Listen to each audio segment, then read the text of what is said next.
बिस्मिल्लाहिर्रहमानिर्रहीम। Respectable dear viewers, अस्सलाम वालेकुम। आज एक यूनिक टॉपिक के साथ हाजिर है। आज का टॉपिक बहुत ही इम्पॉर्टेंट है, तो जिसने भी हमारे चैनल को सब्सक्राइब नहीं किया वो सब्सक्राइब कर ले। जो सब्सक्राइबर है वो बेल आइकन को लाजमी दबाएं ताकि हर नई वीडियो की नोटिफिकेशन सबसे पहले आपको पहुंच सके। और आज का टॉपिक बेसिकली बहुत ही इम्पोर्टेंस रखता है और काफ़ी जो है यानी लिटरेचर के वेल विशर में एक डाउट पाई जाती है और एक यानी डाउटफुल कंसेप्ट पाया जाता है कि what is pathetic philosophy figure of speech, यानी पैथेटिक फेलासी फिगर ऑफ स्पीच क्या है और ये यानी पैथेटिक फेलासी क्या होती है, या ये पर्सनिफिकेशन और पैथेटिक फलासी में फिर क्या फ़र्क रह जाता है। तो आज का ये टॉपिक बहुत ही इम्पॉर्टेंट है। तो पैथेटिक फलासी के साथ और पर्सनिफिकेशन की डिफरेंस भी मैं बताऊंगा और उनकी जो है यानी पैथेटिक फलासी के साथ एक एक चीज़ उसकी मैं इस पूरे कंसेप्ट और ये डाउट इंशाल्लाह अज़ीज़ आप लोग स्टे कनेक्टेड रहे। इंशाल्लाह अज़ीज़ बहुत ही कम टाइम में यानी विद इन 8 to 10 मिनट्स में आप लोग के सामने ये क्लेरिफाई हो जाएगा और इंशाल्लाह अज़ीज़ आप लोग स्टे कनेक्टेड रहे। तो ये पैथेटिक फिलासफी का जो figure of speech in English literature इस्तेमाल होता है, आप लोगों के सामने बहुत कुछ यानी इसके मुतालिक आया होगा, लेकिन हर जगह पे इसकी जो है यानी एम्बिग्यूअस फॉर्म में यानी कंसेप्ट को पेश किया गया है। अभी जो है जो कंसेप्ट और जो प्रेजेंटेशन मैंने तैयार किए बहुत ही मुफीद और बहुत ही सूदमंद है। तो difference between figure of speech pathetic fallacy versus personification या पैथेटिक फेलासी वर्सेस पर्सनिफिकेशन की फिगर ऑफ स्पीच में क्या अहमियत है और क्या चीज़ है in English literature with the literary example के साथ यानी इंशाल्लाह अज़ीज़ मैं बताने की कोशिश करता हूँ। तो नंबर 1 इंट्रोडक्शन की जानिब जाते हैं। व्हाट इज़ पैथेटिक फिलासी, यानी पैथेटिक फिलासी क्या होती है। पैथेटिक फिलासी बेसिकली लिटरेरी टर्म है या अ फिगर ऑफ स्पीच भी उसको कहते हैं। यानी pathetic fallacy is a literary term और फिगर ऑफ स्पीच या it is a type of personification. यानी ये pathetic fallacy figure of speech जो है यानी एक बिल्कुल यूनिक टाइप आप लोग को लगती है, लेकिन कई किताबों में मुझे इस चीज़ के बारे में बहुत कुछ यानी मैंने इंफॉर्मेशन गेन की है और कंसेप्ट जो है यानी ऑलरेडी मेरे साथ था भी और ये भी और चीज़ें भी इसमें मैंने गेन की हुई है आप लोगों के लिए और तैयार की हुई है। तो ये पैथेटिक फेलासी जो होती है बेसिकली लिटरेरी टूल या लिटरेरी टर्म या फिगर ऑफ स्पीच होता है और ये पर्सनिफिकेशन की एक किस्म है। सो पैथेटिक फिलासफी जो होती है ये मिनिएचर लेवल का एक यानी एक कम लेवल की लिटरेरी टर्म है, जबकि पर्सनिफिकेशन जो है इसके मुकाबले में ब्रॉड टर्म है। यानी ये पैथेटिक फेलासी का जो टर्म है बेसिकली पर्सनिफिकेशन से निकला हुआ है और ये पर्सनिफिकेशन की तरफ पर्सनिफिकेशन की एक सूरत है, इसी वजह से इसको पर्सनिफिकेशन के साथ फिर बाद में उसके डिफरेंसेस भी बताऊंगा। ये जो पैथेटिक फिलासी है ये इंग्लिश में फिर किसने इस्तेमाल किया था पहले पहले, यानी ये पैथेटिक फिलासफी का जो वर्ड है was use first of all by English Victorian critic John Ruskin. इसकी बायोग्राफी ऑलरेडी और उसके कई वर्क्स ऑलरेडी अपलोडेड है, आप लोग उसको देख सकते हैं। यानी विक्टोरियन क्रिटिक जॉन रस्किन जो था उसने किसके मुतालिक ये इंग्लिश लिटरेचर में बात की है, यानी रोमांटिक पोएट विलियम वर्ड्सवर्थ के बारे में उसने ये और टर्म पैथेटिक फेलासी का वर्ड यूज किया था। और ही टोल्ड, उसने क्या कहा था ये कोटेशन भी नोट कर ले, he told that he William Wordsworth was suffered from a pathetic philosophy in respect of the nature treatment। यानी नेचर के ट्रीटमेंट में यानी विलियम वर्ड्सवर्थ जो है पैथेटिक फिलासफी का शिकार है। यानी पैथेटिक फिलासफी यानी एक किस्म की गलतफहमी को कहा जाता है। यानी उसने ये वर्ड यानी विलियम वर्ड्सवर्थ के बारे में इसी वजह से इस्तेमाल किया था कि वो जो नेचर को यानी इतने अंदाज से वो ऐसे अंदाज में पेश कर रहे हैं जैसे वो यानी मादर है या टीचर है या जो है काइंड नर्स है, इस किस्म की चीज़ों को जो वो पेश कर रहे हैं ये असल में वो कहते हैं ये पैथेटिक फिलासफी है उसकी, यानी नेचर की इमोशनल ट्रीटमेंट है। अगरचे वो यानी विलियम वर्ड्सवर्थ के बारे में ये अल्फाज कह चुका था।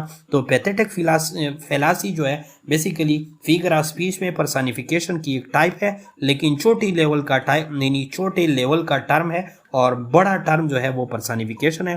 तो ये तो उसके बारे में मैंने बता दिया। अब पैथेटिक फेलासी यानी क्या चीज़ होती है बेसिकली, अगर आप लोग इसके वर्ड को देखें तो pathetic is taken from pathos which is related to or evokes mental qualities, यानी ये पैथोस से निकला गया टर्म है जिसका ताल्लुक यानी माइंड से होता है या माइंड मेंटल क्वालिटीज से होता है। फॉर एग्जांपल या उसका इमोशन से, जज्बात से, या फीलिंग से, एहसासात से, या मूड से ताल्लुक होगा, यानी इंसान के मूड, एहसासात या जज्बात से उसका ताल्लुक होगा। इस किस्म की चीज़ को हम पैथेटिक कहते हैं। पैथेटिक यानी पैथोस से निकला गया टर्म है।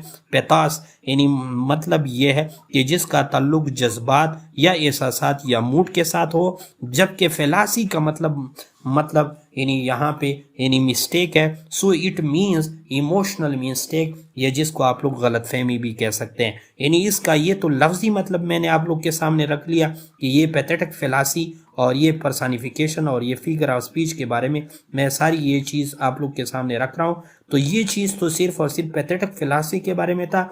अब पैथेटिक फिलासफी के अलावा so what is personification and pathetic philosophy and differences या डिफरेंस बिटवीन देम, इनके दरमियान फिर डिफरेंस क्या है और ये क्या क्या चीज़ है। पर्सनिफिकेशन जैसा कि आप सबको पता है कि सिंपल टर्म है और पहले उस पर लेक्चर अपलोडेड है, मैं दोबारा भी आप लोग के सामने रखता हूँ। पर्सनिफिकेशन क्या होता है? पर्सनिफिकेशन यानी ये होता है जो नॉन लिविंग थिंग को ऐसा ट्रीट किया जाए जैसा कि वो लिविंग थिंग नज़र आ जाए, तो ये पर्सनिफिकेशन कहलाता है। लेकिन पर्सनिफिकेशन में और यहाँ पैथेटिक फिलासफी के दरमियान वर्सेस या डिफरेंसेस को आप लोग definition based with literary example भी प्रूव करके दूंगा। यानी कैसे पर्सनिफिकेशन यहाँ पे क्या है, giving all human quality to non human beings in the English literature is called personification.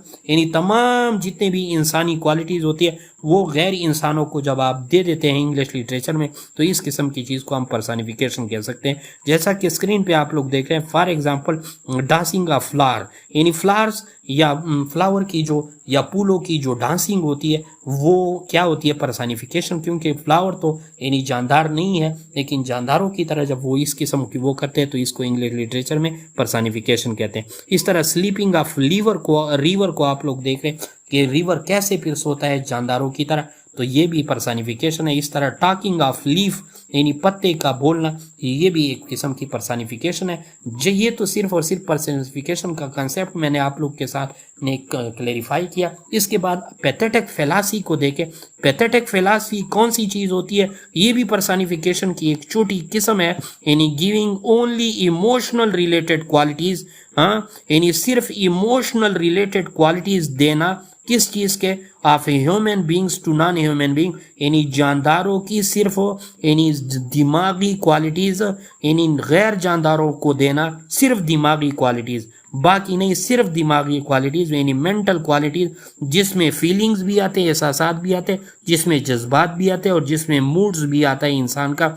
ये यानी उस इंसान की या जानदारों की सिर्फ मेंटल क्वालिटीज़ गैर जानदारों को या बेजान चीज़ों को देना, यानी giving only emotional related qualities I.E feeling, emotion या moods of human being to non human being is called pathetic philosophy. कैसे? फॉर एग्जाम्पल वीपिंग फ्लावर्स, यानी रोती हुए, यानी क्या? यानी पूल। अब रोते हुए पूल कैसे होते हैं? यानी जब भी इंसान रोता है तो ये दिमागी कोई यानी स्ट्रेस होता है उसके ऊपर या कोई वो हो रहा होता है, तो इसी वजह से यहाँ पे फ्लावर्स के साथ मैंने यानी वीपिंग लगा दिया। तो वीपिंग का जो अमल है वो मेंटल यानी एक्शन है, तो इसी वजह से इस चीज़ को हम पैथेटिक फिलासफी कहते हैं। तो पर्सनिफिकेशन की तरह पैथेटिक फिलासफी वो होती है यानी किसी चीज़ जानदार की वो सिर्फ दिमागी खसूसियात बेजान के अंदर रखना और बेजान को ऐसा ट्रीट करना जैसा वो जानदार है, तो इस किस्म की चीज़ को पैथेटिक फिलासफी कहते हैं। लेकिन सिर्फ और सिर्फ दिमागी क्वालिटीज़ की बुनियाद पे हम उसको पैथेटिक फिलासफी कह सकते हैं, जबकि बाकी तमाम खसूसियात, तमाम एट्रीब्यूट्स की बुनियाद पर जानदारों की, उसको हम फिर पर्सनिफिकेशन कह सकते हैं। इसी तरह एंग्री रिवर। अब रिवर कैसे गुस्सा हो सकता है? तो रिवर का भी यहाँ पे एक मूड दिखाया गया है, यानी उसके भी फीलिंग्स है,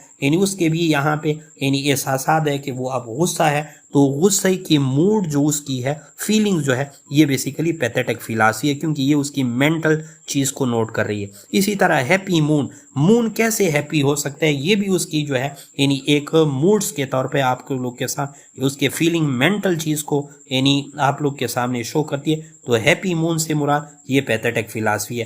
तो दोनों के दरमियान पर्सनिफिकेशन में तमाम इंसानी तमाम जानदारों की या तमाम ह्यूमन बीइंग की क्वालिटी या तमाम जानदारों की क्वालिटीज़ या तमाम जानदार की तमाम क्वालिटीज़ किसी बेजान के अंदर रखना पर्सनिफिकेशन है। लेकिन सिर्फ दिमागी क्वालिटीज़ इन्हीं जानदार की बेजान के अंदर रखना क्या है इंग्लिश लिटरेचर में, ये पैथेटिक फिलॉसफी है। इंतहाई आसान अल्फाज में मैंने आप लोग के सामने रख लिया।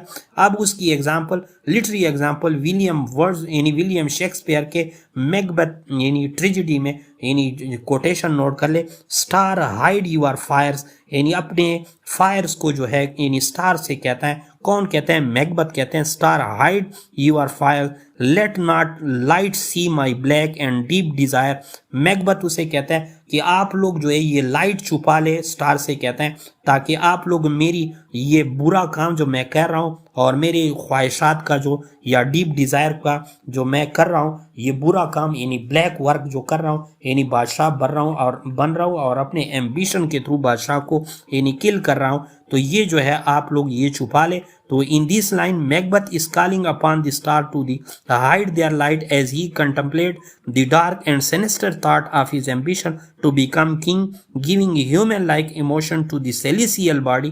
तो इन सेलेसियल बॉडी ये इस आसमानी यानी बेजान चीज़ों को जानदार की तरह शो करता है कि वो अपने चेहरे छुपा ले ताकि वो ये यानी गिनावनी काम सर अंजाम दे। तो यहाँ पे आप लोग को यानी जो हाइड यूर फायर है, स्टार को जो यानी स्टार बेसिकली यहाँ पे पर्सनिफिकेशन के तौर पे भी आप लोग ले सकते हैं, और यहाँ पे जब डिज़ायर के तौर पर के साथ उसको लगा लेते हैं तो पैथेटिक फिलॉसफी के तौर पर भी ले सकते हैं। इस तरह सेकंड एग्जांपल यानी जॉन कीट्स की यानी ओड टू द ऑटम में यानी जो जॉन कीट्स का है, and still more later flower for the bees until they think warm day will never cease for the summer has o'er brim their clammy cells. John Keats कहता है यानी Keats personifies summer as having the ability to feel the bees cell excessively as if it were a living being capable of action and emotion. यानी ये summer को ऐसा समझ रहा है कि जैसे वो ह्यूमन बीइंग है और बिल्कुल ह्यूमन बीइंग की तरह यानी ये इस समर के उन तमाम सेल को भर सकता है। तो यहाँ पे ये यानी जो समर है वो क्या कर लेता है यानी पर्सनिफिकेशन और उसके इमोशन की वजह से ये पैथेटिक फिलॉसफी के तौर पर। तो ये ऐसी एग्जांपल है जिसके अंदर यानी पर्सनिफिकेशन भी मौजूद है और पैथेटिक फिलॉसफी भी मौजूद है। अब दो एग्जांपल मैं आप लोग के सामने रख रहा हूँ। नंबर 1, डांसिंग फ्लावर कौन सी चीज़ है और वीपिंग फ्लावर कौन सी चीज़ है, ये आप लोग मुझे कमेंट सेक्शन में बता दें कि डांसिंग फ्लावर जो है पैथेटिक फिलॉसफी है या पर्सनिफिकेशन है, और वीपिंग फ्लावर फिर क्या है। नीचे जो है professor Saeed Ishfaq Ahmad Shah bright English learning app पर आप लोग हमारे चैनल को सब्सक्राइब भी कर सकते हैं और हमारे फेसबुक पेज को लाइक एंड फॉलो भी कर सकते हैं। Thank for watching.